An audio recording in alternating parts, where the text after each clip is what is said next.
The March for Our Lives movement has arrived in Cedar Falls. On March 31st, during a bitterly cold Iowa afternoon, protesters gathered at Lookout Park to march through Main Street before meeting up for speeches in front of Congressman Rod Blum's office. Here, Cedar Valley residents voiced opinions of outrage at the lack of gun violence reform in the U.S. Not one more! This protest is different to any previous protests in the area. At the front of the line, students hold the banner, leading the way for the rest of the group. I was very much inspired by watching the students of Parkland. I think everybody was, but it kind of flipped the switch for me that not only do I have an obligation to speak up if I'm capable of doing so, but I can change things because I saw that they did. We need stricter gun laws, and we need them immediately.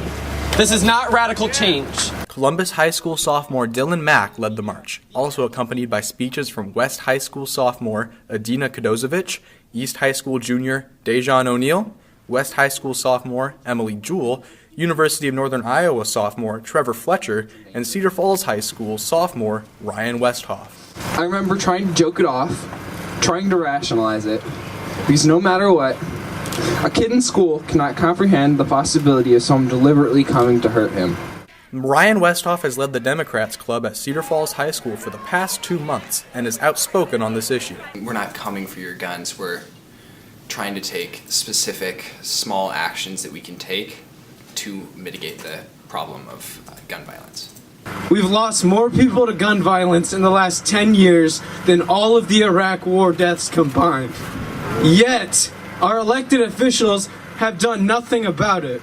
Another speaker is Trevor Fletcher. As president of Students for American Progress and as an elementary education major, this issue hits home. He believes that the key to this change is in voting. We as people must talk about this issue, but more importantly, we need to vote. We're at about 50% voter percentage, and we can't have that. We're not getting the full voice of our country represented. Dylan Mack echoes this.